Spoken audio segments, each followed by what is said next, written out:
السلام علیکم ورحمۃ اللہ وبرکاتہ۔ وعلیکم السلام ورحمۃ اللہ وبرکاتہ۔ ماشاء اللہ سبحان اللہ، یہ مبارک مہینہ رمضان شریف کا جی جو ابتدائی دور میں ہے، تو بہتر و مناسب یہ سمجھتا ہوں کہ اس مبارک مہینے میں الحمدللہ جتنے بھی مسلمان ہیں وہ قرآن کی تلاوت کرتے ہیں، دن میں روزہ رکھتے ہیں، رات میں تراویح پڑھتے ہیں، فرائض کے ساتھ ساتھ نوافل کا بھی اہتمام کرتے ہیں۔ تو حضرت میں فقط اتنا جاننا چاہتا ہوں کہ آج ہر کوئی پریشان ہے، خواہ شریعت پہ چلنے والا ہو، نمازوں کی پابندی کرنے والا ہو، قرآن کی تلاوت کرنے والا ہو، یا اس کے علاوہ جتنے بھی لوگ ہیں۔ تو میں اپنے ان لوگوں کے لیے کہ جو اس مبارک مہینے میں روزہ بھی رکھ رہے ہیں، نماز بھی پڑھ رہے ہیں، اور ساتھ ہی ساتھ قرآن کی تلاوت بھی کر رہے ہیں، نوافل کی طرف بھی گامزن ہیں، تو میں آپ سے جاننا چاہ رہا ہوں کہ اس مبارک مہینے میں عبادتوں کے ساتھ ساتھ کیا کوئی ایسا وظیفہ یا ایسی کوئی صورت یا ایسی کوئی آیت یا ایسا کوئی کلمہ ہے کہ جس سے انسان پڑھے اگر تو اس کی اکثر پریشانیاں دور ہو جائیں۔ ہمارے گھروں میں کئی طرح کی پریشانیاں ہوتی ہیں، بچیاں بڑی ہو جاتی ہیں، لڑکے بڑے ہو جاتے ہیں، جاب کا مسئلہ ہوتا ہے، ماں باپ پریشان ہوتے ہیں، رزق کا مسئلہ ہوتا ہے، بہت ساری ایسی چیزیں ہوتی ہیں۔ تو کیا کچھ ایسا وظیفہ ہے کہ جس سے ہمارے والدین یا وہ لوگ جن کو ضرورت ہو عبادت کے ساتھ ساتھ، تلاوت کے ساتھ ساتھ، نوافل کے ساتھ ساتھ اس وظیفے کو کثرت سے پڑھیں تاکہ اللہ رب العزت ان پر فضل فرمائے؟ اگر ایسا کچھ ہے تو ناظرین کے لیے ذرا آپ بیان فرما دیں، جس سے ہمارے سامعین اس کو سن کر اور اس پر عمل کر کے اپنے آپ کو اس کام کے لیے تیار کر سکیں۔ جی ماشاء اللہ سبحان اللہ۔ یہ تھے ہمارے مفتی فیصل رضا امجدی صاحب، جو بہت ہی اچھا سوال کیا کہ رمضان المبارک کا یہ اب دوسرا عشرہ چالو ہونے والا ہے، تو پہلا عشرہ تو یوں ہی نکل گیا دیکھتے دیکھتے، تو رمضان المبارک نہ جانے اپنے جلووں میں کتنی رحمتیں اور مغفرتیں اور بشارتیں لیے ہوئے ہمارے درمیان ہے، اور اب تک جن سے جتنا بن رہا اللہ کی عبادت و ریاضت، ذکر و اذکار اور تسبیح و تحلیل، قرآن کی تلاوتیں، نماز، روزے، اور اس کے ساتھ ساتھ تراویح کا خاص اہتمام بھی کر رہے ہیں۔ لیکن مفتی صاحب قبلہ نے ایک اچھا سوال کیا کہ اس کے باوجود ایک ایسا وظیفہ بتایا جائے کہ جس وظیفے میں ایسی طاقت ہو، ایسا پاور ہو کہ جن کے گھر میں نوجوان بچیاں بیٹھے ہوئے ہیں اور شادی کے لیے کوئی اسباب نہیں بن پا رہا ہو، یا رشتوں کے لیے کچھ کام نہیں ہو پا رہا ہو، یا بار قرضداری میں کچھ لوگ مبتلا ہیں، یا پھر طرح طرح کے پریشانیوں میں مبتلا ہیں، تو ایک 100 سونار کا ایک لوہار کا، یعنی کہ ایک ایسا عمل، ایک ایسا پاورفل مجرب عمل بتائے جائیں کہ جس سے عام اور خاص سب لوگ فائدہ اٹھا سکے اور مطلقاً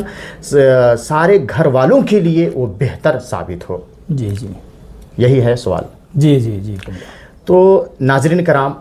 مفتی فیصل رضا صاحب کے اس سوال کا جواب میں یہ دینا چاہوں گا کہ سب سے پہلے آپ استغفار پڑھیں۔ رمضان المبارک کا مہینہ ہو یا کوئی بھی مہینہ ہو، استغفار پڑھنے سے گردش ایام اور نحوست اور بہت سارے ستاروں کی گردش اور بہت سارے جو زندگی ہمارے نصیب و فراز میں گزرتی ہیں، زندگی ہمارے ستارے ہچکولے کھاتے رہتے ہیں، اور اس قسم کے بلیک میجک کا وائرس ہو یا پھر جادو اور سحر کا معاملہ ہو یا زمینی یا آسمانی کوئی بھی بلا میں اگر ہم مبتلا ہوں تو اس کے لیے استغفار کثرت سے پڑھیں، اور استغفار کے بعد اہتمام کے طور پر جو پڑھنا ہے یا مسبب الاسباب، یا مسبب الاسباب کے لیے بعض بزرگوں نے کہا کہ عشاء کی نماز کے بعد کھلے آسمان کے نیچے ننگے سر ہو کر کے 501 مرتبہ اول آخر درود شریف کے ساتھ پڑھیں.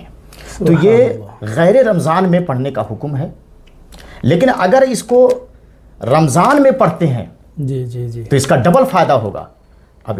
لغوی معنی کیا ہے اس کا، یا مسبب الاسباب؟ آپ سے بہتر کون ترجمہ کر سکتا ہے؟ تو اب یہ بتائیں کہ یا مسبب الاسباب اللہ کی رحمت کو جوش میں لانے کے لیے اس سے بہتر کوئی کلام نہیں ہو سکتا ہے. تو یا مسبب الاسباب، یا مسبب الاسباب، یا مسبب الاسباب 501 مرتبہ اگر پڑھتے ہیں عشاء کی نماز کے بعد، یعنی کہہ لیا جائے تراویح کی نماز کے بعد، تراویح کے بعد کھلے آسمان کے نیچے جی اور ننگے سر، اگر جس نیت سے پڑھیں گے، بار قرضداری سے سبکدوشی کی نیت سے پڑھیں گے، انشاءاللہ پہاڑ کے برابر بھی اگر قرض ہو تو ادا ہو جائے گا. سبحان اللہ سبحان. اور اگر کسی کے گھر میں جوان بیٹی ہیں، شادی کے لیے کوئی اسباب نہیں، اور دور دور تک کے بہت زیادہ پریشان ہے، تو پھر ان کو پریشان ہونے کی ضرورت نہیں ہے. یہی وظیفہ ان کے لیے بہت ہی زیادہ بہتر ہوگا. اور اس کے علاوہ جو بھی جس پریشانی میں مبتلا ہے، کوئی سبیل نہیں، کوئی راستہ نہیں سمجھ میں آ رہا، یا کوئی اس طرح سے کہہ لیا جائے کہ نوکری کے لیے پریشان ہے، یا کوئی جو ہے پیسے کے لیے ترس رہے ہیں، یا کسی کو جاب نہیں لگ رہے ہیں، کاروبار میں منافع نہیں ہو رہے ہیں، یا الغرض کسی بھی قسم کا کوئی بھی معاملات ہو، پریشانی ہو، اس کے لیے سب سے بہتر یہ وظیفہ ہے کہ عشاء کی نماز کے بعد یعنی تراویح کے بعد آپ 501 مرتبہ اول آخر 7 بار درود شریف ضرور پڑھیں، کیونکہ درود کیا ہے،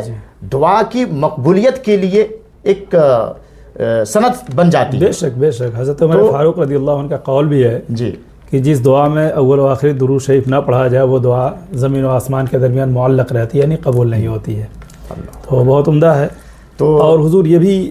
ذرا ارشاد فرما دیں، ماشاءاللہ اچھا لگا، کہ کتنے دنوں تک کرنا ہے؟ جی اس کا جو عمل ہے یہ 11 دن کا مدت ہے. سبحان اللہ. لیکن اگر ہم اس کو 11 دنوں تک اگر ہم پڑھ لیتے ہیں تو یقین مانے کہ غیر رمضان میں پڑھ لینے سے